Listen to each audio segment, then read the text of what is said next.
Uno, dos, uno, dos, uno, dos, uno, dos, tres, uno, dos, tres. Listo. Gracias.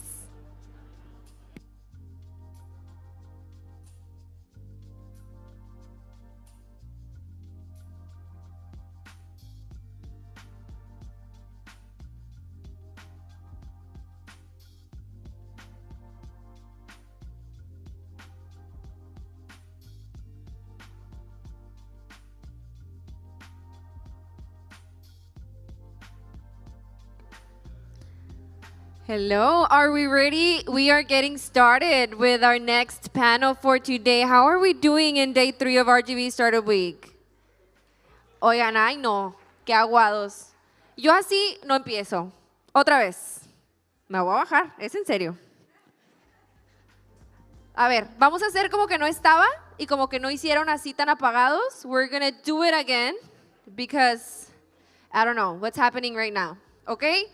Una, dos, tres. How are we doing on RGV Startup Week Day 3? Ay, qué bonito. Well, we have an amazing panel coming up. It's AI related. The name of the panel is The Rise of AI-Driven Businesses. It's moderated by the TMAC Regional Director at University of Texas, Rio Grande Valley at UTRGV. He has over 15 years of experience in the manufacturing industry with a focus on operational excellence projects and workforce development. Please help me welcome to the stage David Ortiz. Pero fuerte, si no, no va a pasar. David, I think they can do it better. I'm pretty sure they can do that better. Right. Can you please help me welcome David to the stage?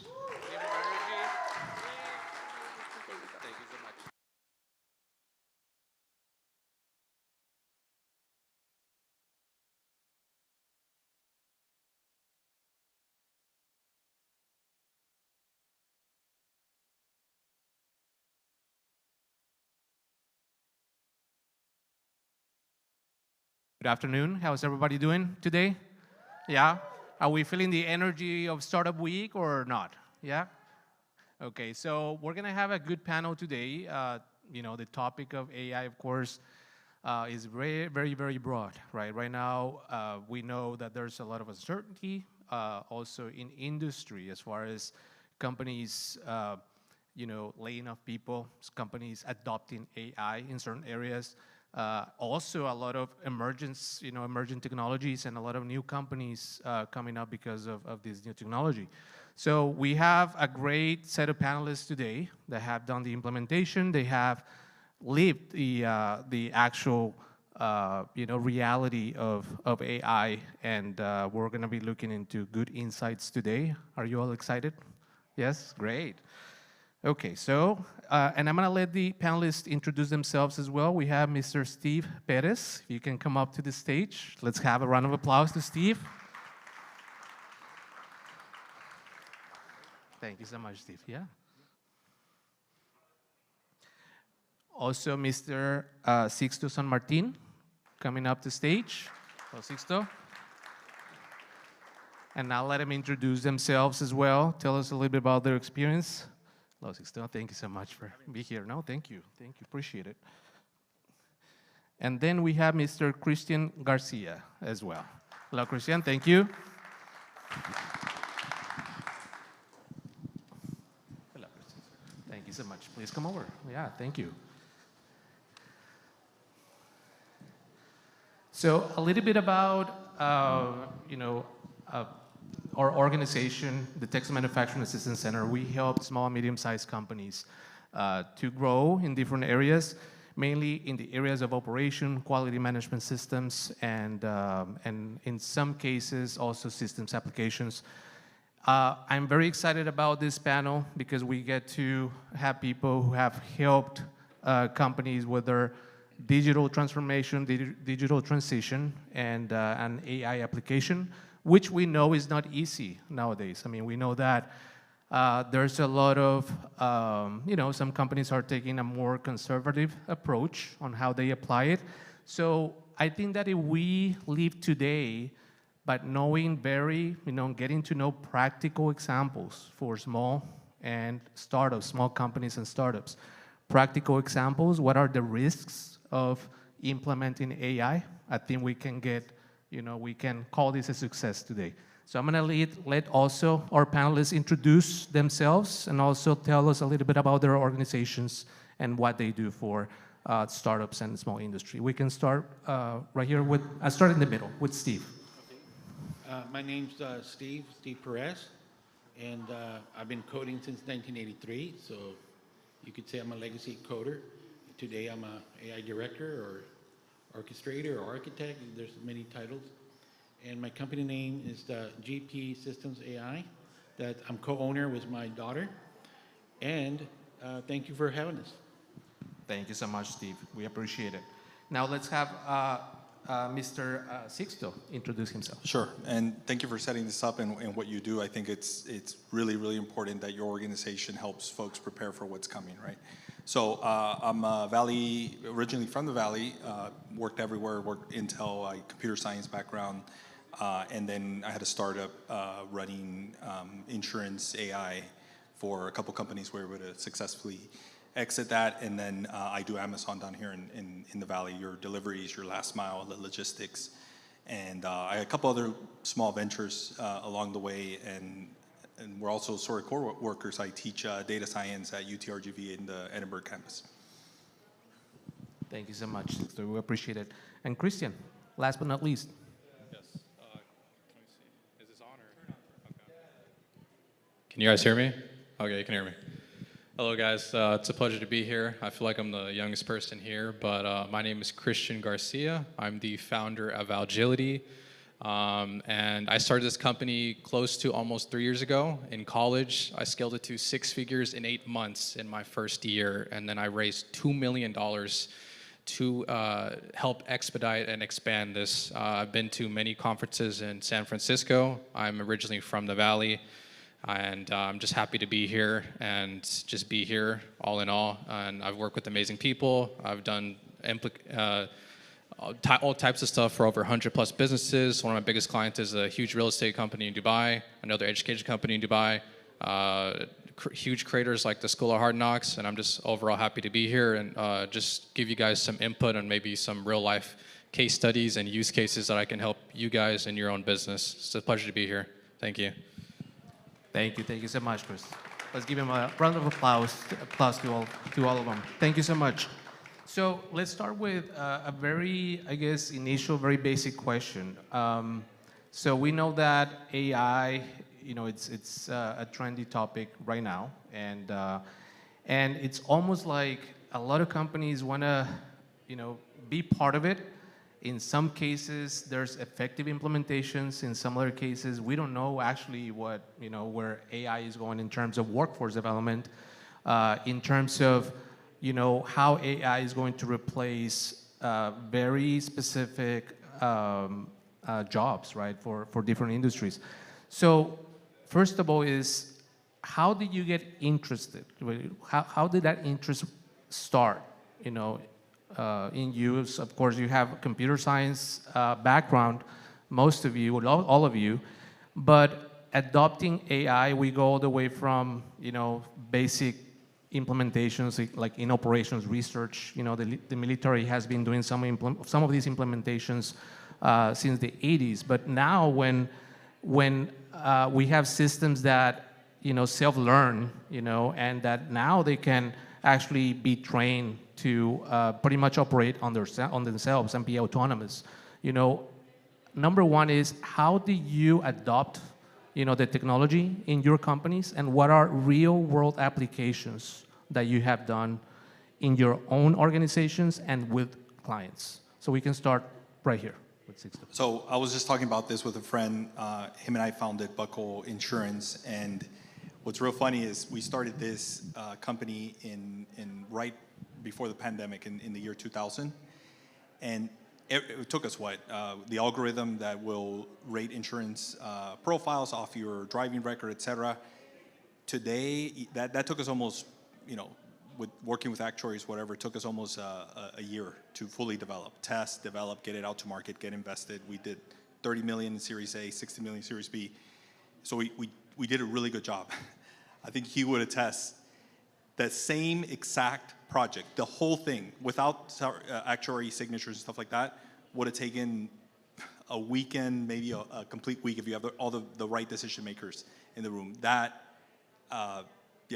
sends shivers through my back a little bit. I was just talking to a lady before the event, and when I have a spa that is very tech forward and everything through the app or whatever. That bad boy was what I had from idea to putting renting the space and everything and creating the website must have been a week, and that's because I was I do 20 other things at the same time. So I think folks in my generation and folks that know how to code or have that what good looks like, I think this is the promised land, the promised time, the best times, where I fear a little bit is for my students. I think they don't have that reference point most of you have, where we know what something is supposed to look like. They don't know. They've never, and when I get students turn in work where they just chat GDP it, and they don't know if the answer's right or stuff I get turned in lately, that's, I think, what we need to work on the most. I think whatever you're doing now, using the prompts and just trying to get better ideas, et cetera, and now that there's all these agents out and it actually produces the websites for you, I think you're going to be in great shape. Everything that would take, you're probably doing 10x less effort and better quality of product if you know what you're looking for. Thank you so much. I appreciate it. Steve, any that you would like to add on that? I mean, what you do at your company and how you implement AI, in your daily operation? Yeah, thank you. So I have other companies, like, for example, I'm in import and export. I've been doing that since the 90s. So back in the 90s when AI didn't exist, I was able to do some things to do data sharing, and I saved 4 hours. I had 4-hour lunches for a year. And that's when I discovered that computers could do work for me. But that was just the power of 1x, right? So then when AI is coming in and I'm looking at it like, whoa, this is no longer 1x, 2x, 3x. This is whatever x you get, maybe 30x, 40x. Obviously 1x or 2x is equivalent to 40 hours. That's a lot. So the way I use it, or we use it in our companies, is basically data driven. I love data, if I move data, I move a lot of stuff. But obviously in a small company or any small company, everybody has the same thing. You get vendor invoices and you got to type them in. You're still doing manual entry. Now imagine doing that in less than a second for 40 or 50 invoices, and routing and doing stuff by itself, or reminding people to pay your bills, or you pay their bills. That's how you start powering up. That way you can focus on other things like sales and marketing and whatever. That's how we're using it in business. AI is accelerating, duplicating. Even duplicating is too little now. You're going 100x. That's the true power of AI. And it's hard to explain, right? Because it feels magical, but I'll try to explain it. I explain it this way, right? We're humans. We go to the store, and let's say we want to do a coffee cake, right? So you got to go to the store. It takes 20 minutes. You shop around, milk and flour, another 20 minutes. Come back home, 20 minutes. That's 1 hour, right? 1 hour. And then prepping, and my daughters have told me it takes more, but let's just go with 20 minutes, right? So prepping the eggs and flour, 20 minutes. Then baking it, just 20 minutes. Then cooling it down, another 20 minutes. That's 2 hours, right? Well, boom, done. Is that freaky? How in the heck did it get the coffee cake done? How did it bake it? How did it cool it down? How did you go to HEB and bring the goods back? That's the power of AI. It's just unbelievable the power you have that it gives you those results. That, in a nutshell, is how I try to explain it. It is very hard to explain that you have the power of 300, 500. Anybody that has employees, especially if you're doing data entry or repetitive work or boring stuff or accounting, I don't like accounting, you can give it to some agents and they'll do the work for you. That's the true power. Because now you're saving $3,000 a month, $5,000 a month.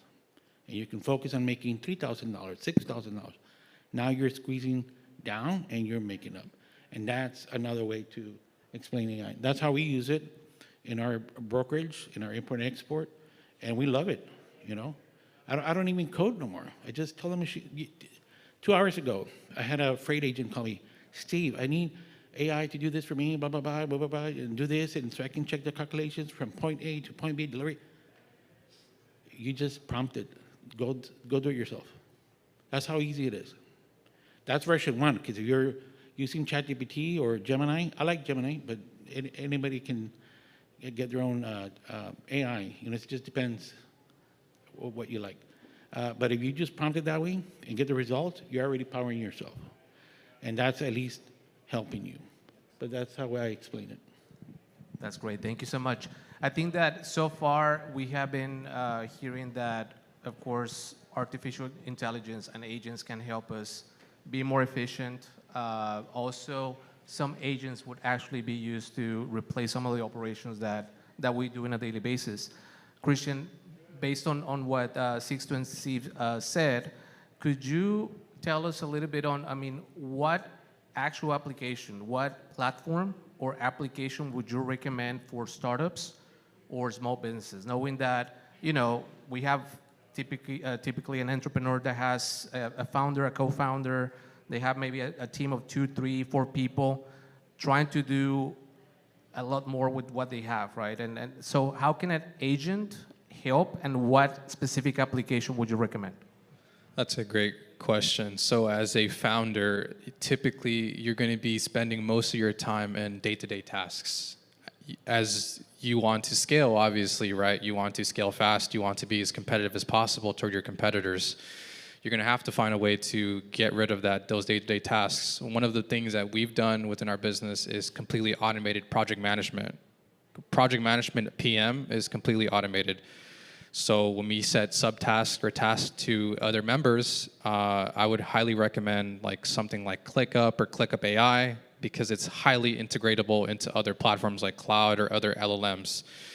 On top of that, if there's any realtors in here, if there's any small business owners here that are planning on running ads, media buying is a very, very powerful tool. You can not only create content using AI, but you can use AI to run those paid ads for you. You don't need to hire an external marketing agency.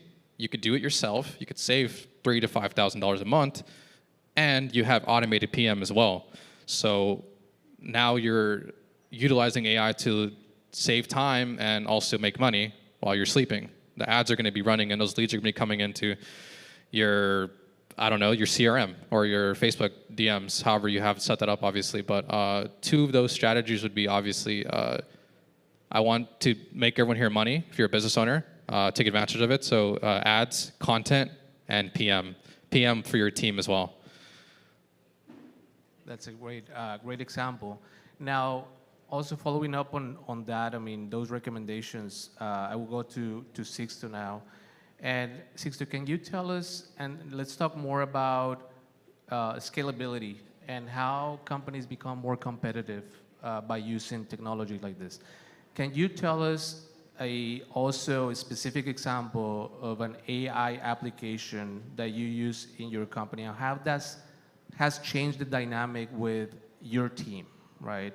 What are the things that you don't do anymore, or that you've been able to delegate or replace by an AI operation or agent?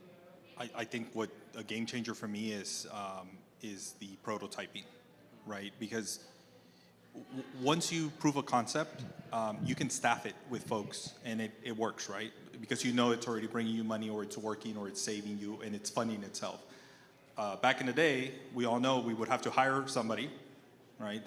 And it didn't work out, and then that meant, workers' comp fees and layoffs and things like that, where we had to move them around and find something else for them to do. And you couldn't prototype as much. Every decision was like a little more gut-wrenching. For me, that I've been in finance 20 years, it's Claude AI.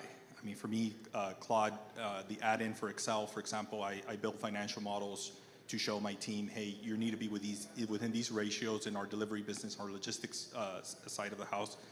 And that used to take me, I used to be the guy that everybody goes to for Excel. It's like, oh, he knows Excel really well. I just ran into an old co-worker, and he's like the Excel guy. And to be honest with you, like, any problem I have now, to build the financial model in Excel and have folks enter to see what sensitivity they need to be on in our operation is done like that. If I need to test something, I run it with Claude AI, either through the agent side of it or just via Excel. What I use less lately, because I totally know when a student of mine sends, because I did the PowerPoint presentation with Claude, and they start reusing some stuff. So I would recommend, if you're a student, especially students of mine, I already know what those look like. I would stay off the presentations or use them as a template. But it's easy to trace if the presentation was done AI. But Claude for Excel is my #1 tool right now. That's great. So we're talking about, of course, Claude from Anthropic. There's other tools, Gemini, you mentioned some of those, right, as well. Now, what I hear is that in the daily operation, giving that example with Excel, you're able to get to more objective, I guess, operations, right, with data-driven operation, data-driven decision making. So I know, Steve, you have also some background in logistics and industry as well, Steve. You mentioned Gemini, you mentioned other tools that you can use. How are these platforms going to help companies wanting to become more structured, wanting to become more data-driven, wanting to have more data to make decisions in a daily basis, right? Because that's something that happens with small companies once they start growing, right? You go to 5 employees, 10 employees, 15 employees, you're feeling sometimes that you're losing some sort of control, right? That you need more structure, that you need more processes, SOPs, and so on and so forth. What implementations have you seen in industry, logistics, or other industries that you may want to mention, Steve, in regards to these agents or technology? Thank you. So obviously, you can't replace everything, right? So you replace what you can replace. For example, I remember one time we had to extract data from a federal government webpage, and we just had to do it on the spot. So I hired 3 temps, 4 hours, 4 hours, 4 hours, 12-hour dailies, right? 12 hours. And that was like a $5,000 expense. I built an agent for $50, and it does it in 5 minutes. I saved 11 hours and 55 minutes. That's the power of one agent. That's just one agent, right? You can have other agents do stuff for you, marketing, extraction, typing, a lot of stuff. And that's when you start saying, why do you need to hire another employee or another clerk? Remember, clerks, and I know it's hard to say this, because there's a lot of elimination of jobs, but it's happened in the past. You remember the operators? How did we used to dial? Well, I wasn't born in 1920s, right? But how did you used to use the phone before the dial? Operator, yes. Can you connect me with Dr. Johnson? Just a moment. Boom, boom. Well, today that's a little switch. Operators were humans once, but now became switches. Same thing right now. Some tasks, some repetitive, boring, data entry, whatever, like accounting. I don't like accounting. So you can give it to the bot, and it'll do it for you. And it feels like magical because you're paying $50 maximum, and you're saving $3K. And so you don't have to have a lot of employees. Back in the day when we were doing logistics like 20 years ago, I maxed out to 6 employees, and I was already full of human resources. I hated that department. I hate accounting. I hate human resources. So I was like, what do I do? So back then, my best way I could do was just, okay, you know what? Write it down, and we'll deal with your issue later, right? But little by little, things change, and you start thinking, well, I don't need a person for this, but I need a person for marketing or sales. There's always a reason why you need people, but you don't need to have a team of 5 or 6 or 7, which is what blocks us as a small company to grow, to scale, to expand. At least when you're in the valley of death, right? You're trying to go up, especially startups. I'm not a startup because I've been an entrepreneur since 2000, right now, so I guess I'm a veteran, right? But it doesn't mean I have not had my falls, right? I've crashed 3 times, explosion, right? But what do you do when you have a issue, Remember, the recession was not good, right? A lot of people had issues in the recession. But it makes you think out of the box. What do I need to do now? I don't have sales. I gotta move. You move, you produce, you start making more money, and then you start saying, well, this. I used to call my scripts. Remember, this is before AI, right? So I used to call them robots. You know, in the 60s, they were called CRON jobs, crown jobs. It's just a routine. And when I used to use the word robots, people would say, robots? Well, not the ones that have arms and legs. It's just a routine that runs on schedule, 8 in the morning or 10 in the morning, or run every 20 minutes. So I had little jobs, even back 15 years ago, you know, especially during the recession, because during the recession when nobody had money and it took 90 days to get $300 out of a customer, man, those years were not good, right? But anyway, that's how we use it in our, brokering, import and export. Right now, for example, tariffs are up and down. They're crazy. Now they're kind of settled. But we have other little bots. They go and crawl and look for stuff, which takes me back to Google. And one of the reasons why I like Google is because they're the originator of a crawler, which is another bot. So AI just made it easier for the masses. That's basically it. Now everybody's coding, which is okay. Just go out and do it. You might not like version 1. Don't take version 1. Go for version 7, 8, 9. Go deeper on your prompt if that's your first start.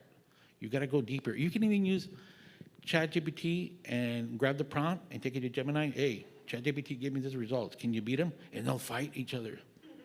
And this guy will say, is that better? Am I better than ChatGPT? No, you're not. Let me try Grok. And then Grok, you put them in competition, and you get better results. The idea here is to power up, get 9 hours back, take a 4-hour lunch. You know, obviously sometimes I did get bored, so I dropped to 3. But the thing is, you know, you get more power back. I mean, imagine if I would have not done this, I would have probably gotten diabetes, high pressure. I'm in the import-export industry, man. I got to deal with Mexican customs. Yeah, a lot of stress. So how did I take off all that stress? Working less, making more money, which is the end results of an entrepreneur, right? Buy $1, sell for $9, right? So anyway, that's my feedback. Those are great insights.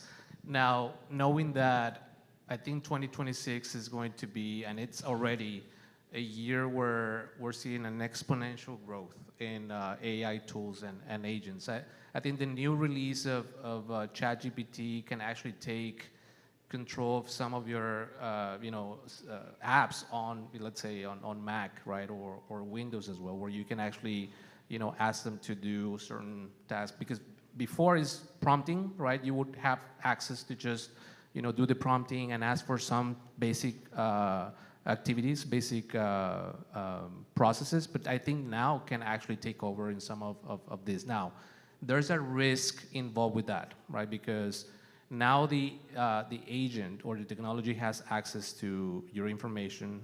It has access to personal information, to employee information as well.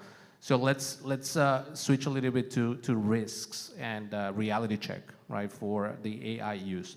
What are the highest risks that we see nowadays when you're running an operation? Of course, you have your books, you have employee information, data that is going to go up to the platform, right?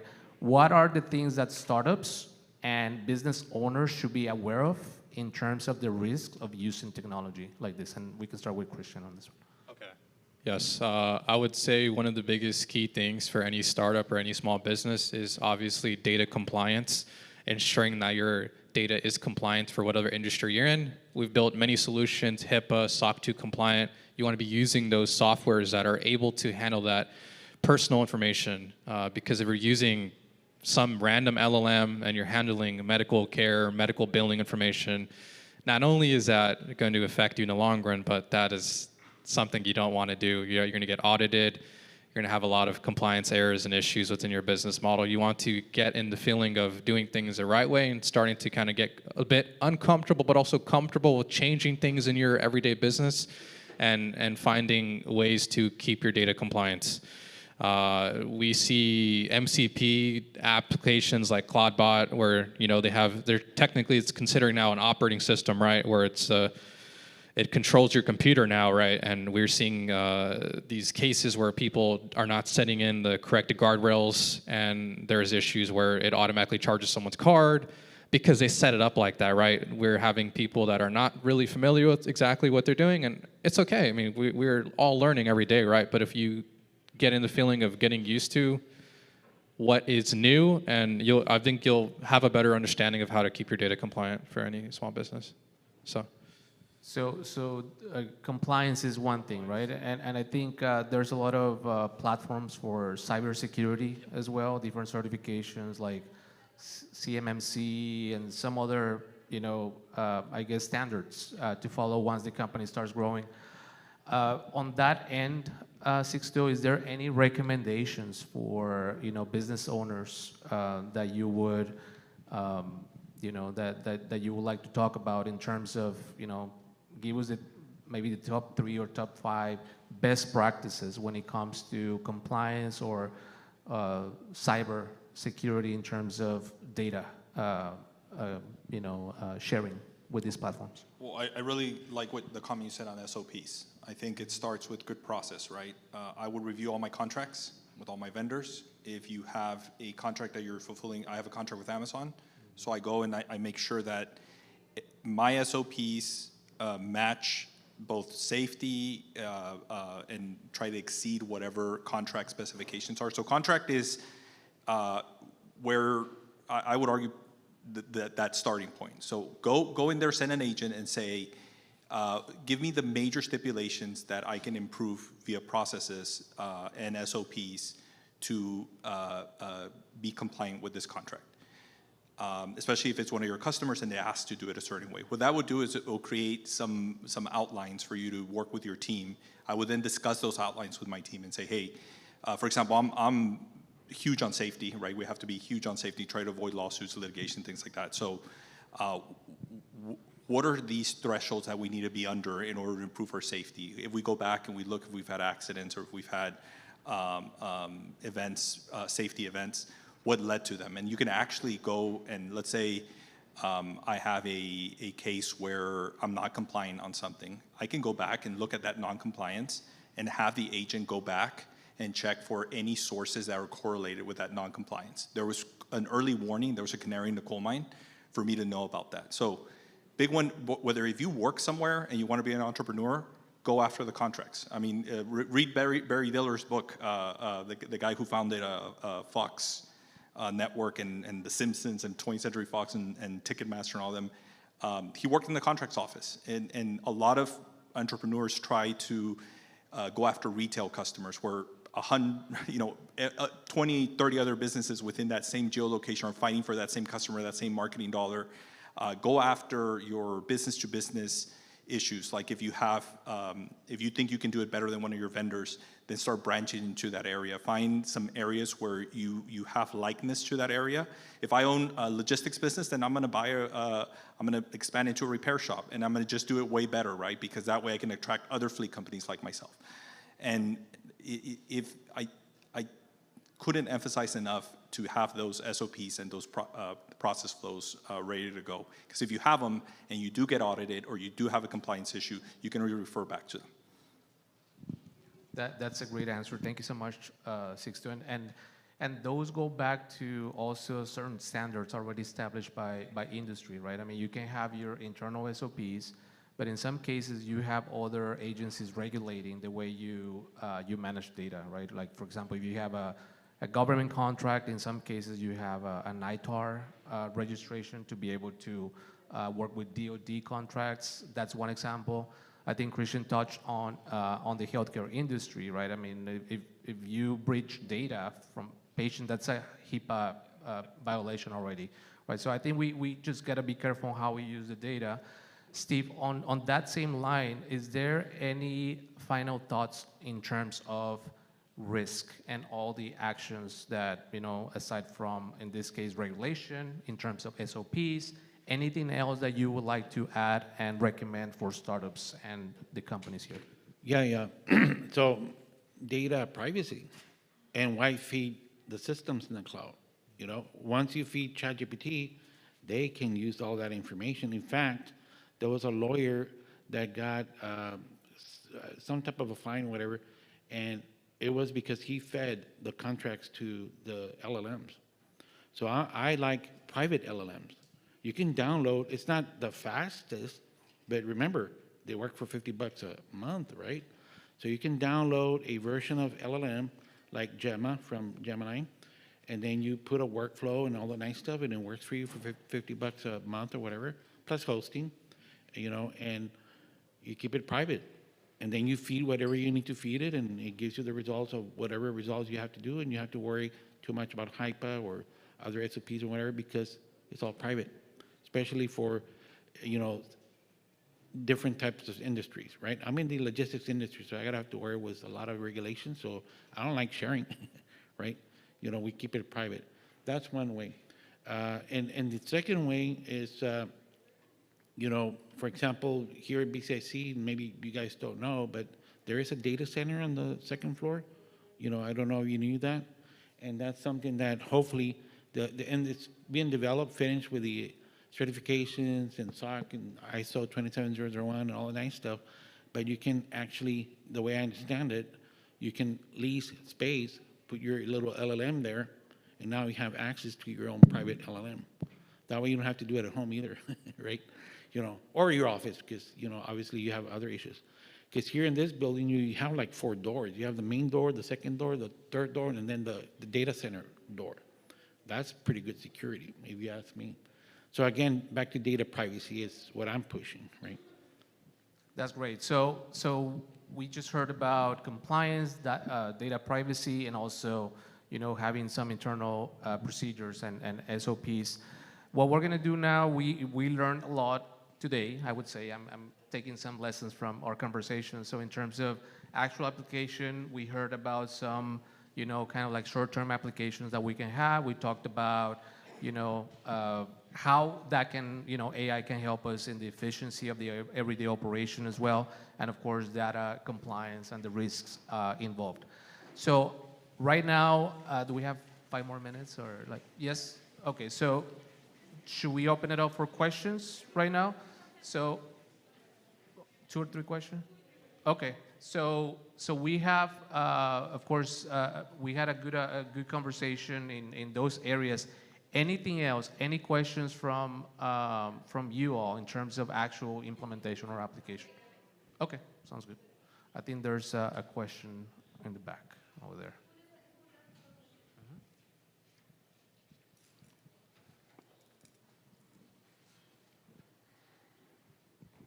Hello, how's it going? My name is Daniel. I had a question towards the data center that you guys were mentioning. Is that already available? Is there like pricing for that? That's in regards to that. And then on the other side of it, what's your usual process? How many people are in your planning phase? And how are you orchestrating the agents like now that we're entering the agentic era? I'll go real quick. I own a spa here at the Rim in San Antonio, and it's all digital. You just, I mean, you go to a spa here, you get a massage or whatever, you have a receptionist, right, and they greet you, the whole thing. Well, this, on mine, you go from the ad directly into booking the room, and then the therapist is automated. It lights when you're ready or whatever. The way I use an agent is that I struggled a lot. If you get a marketing agency, which I don't have one anymore, I do my own marketing now, and the marketing agency would assign somebody to you that it's assigned to 20 accounts. I had this Matt guy who was funny because he always confused me with somebody else. And it's like, no, man, again, that's not me. It's somebody, you know, do it this way. So I got real early on OpenClaw, and I set up a Mac Mini. I'm actually winding that down because you can do it without any of that. But right when the beginning, I got OpenClaw, and I set up that Mac Mini with its own Slack account, its own email, Gmail or whatever account, and I set up with a couple instructions of who they are, like their identity or whatever. and then I would send emails off. It would handle about 70% of the stuff. It did send some emails out it shouldn't have, but it always copies me on everything. I think now with Obsidian and Claude matching those two, you can do the same thing right off your computer. You don't need any big deal.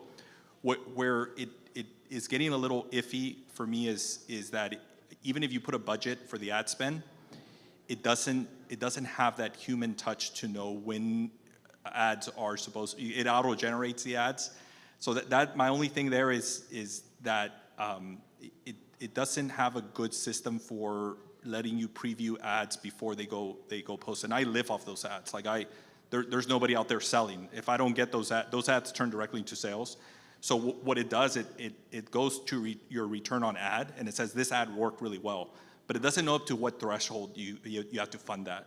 And that's where you still have to be on top of it, but I would manage it that way. Just give it its own email, give it its own everything, and start assigning things to it.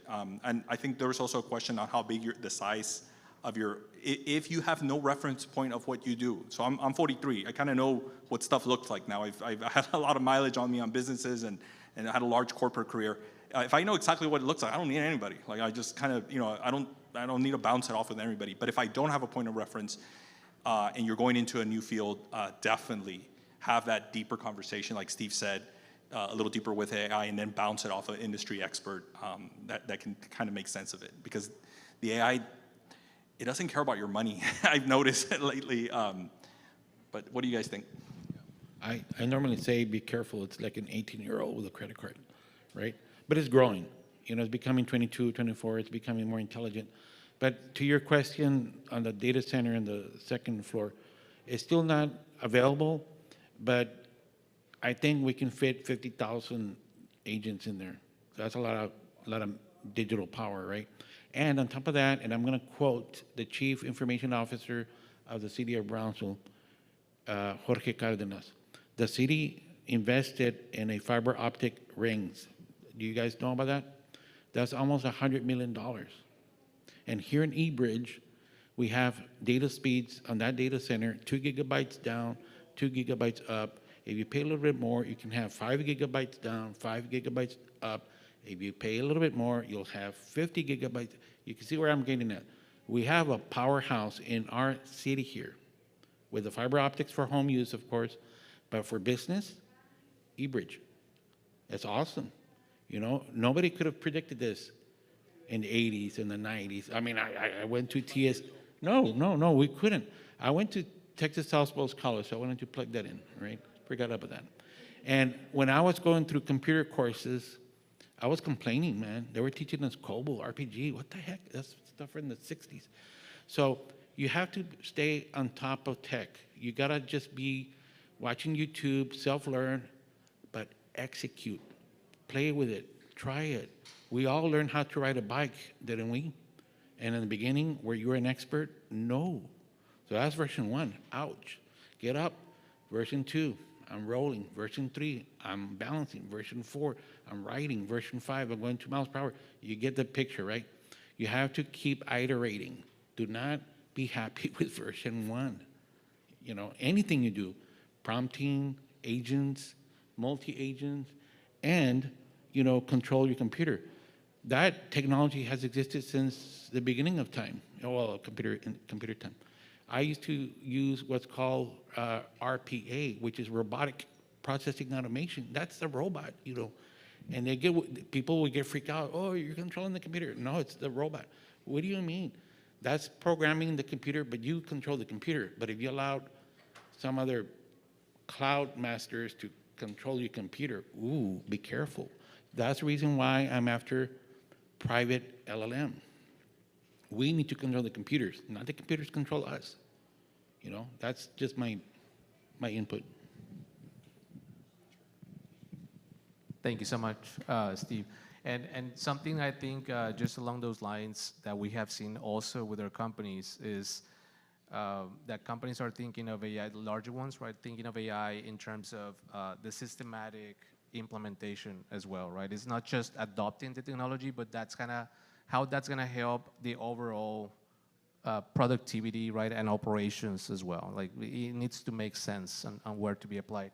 Do we have time for 1 or 2 more questions, or we're, no? No, we're good? But I think the panelists will be around, right, in case, I don't know, you have more questions. I think that we can wrap it up by saying I think it was great learning today. We're very excited. And one of the things about this is, knowing that we have the resources here in the Rio Grande Valley. I mean, we have the expertise, we have the infrastructure, and a great community that, you guys are, I think, growing together and implementing and, adopting these technologies together. So I would just give a round of applause to the panelists today. Thank you so much. Thank you so much for everything. Anything else? Also, please help me with a big round of applause to this amazing moderator, David Ortiz. No. Más fuerte, no los escucho. Thank you so much, David, for this amazing panel.